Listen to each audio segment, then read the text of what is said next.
It's the Linemakers on Sporting News.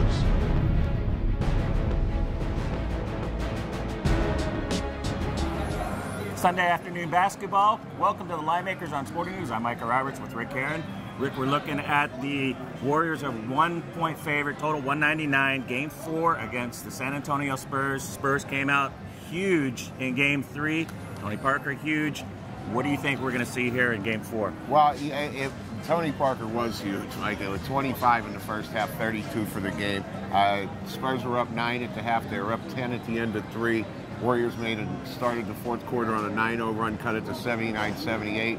You thought, here it comes, that they've got a shot now. But, you know, basically it really Game 3 came down to one thing. The Spurs have to shoot it. I mean, the Warriors have to shoot it well to beat people, and they didn't shoot it well. They shot or at least 45, 46%. Well, they shot 39.3%, and Steph Curry and Klay Thompson were 12 out of 37 from the floor. I mean, they did score 33 between them, but they can't go 12 for 37. Now Curry has the ankle problem, which is why they're talking about 1 in 99. A game actually opened 1.5 and 200.5.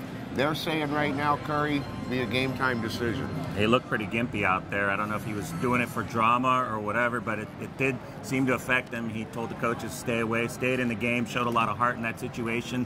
But it's a big deal coming in to Game 4 now, because if he's not 100%, that has a huge effect on the line. And if we know for certain that he's 50% or might not play, this goes to like Spurs 1.5, oh, 2 absolutely, easy. Absolutely, without a doubt. And you know, you have to remember back to the Nuggets series with the Warriors.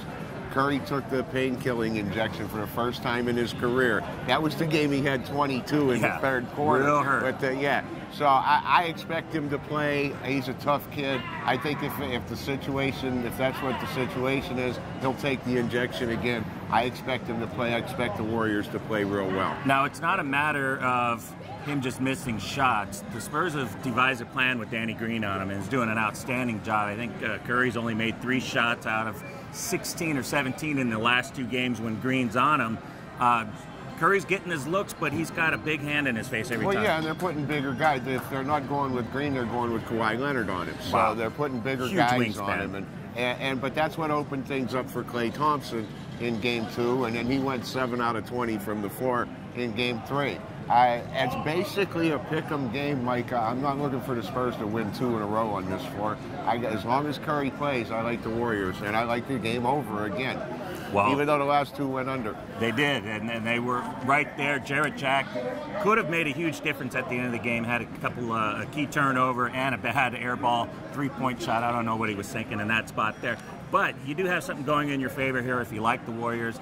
Their last 9 losses, they've come back to cover the very next game. So that shows some resiliency, bounce back. They got the home crowd there.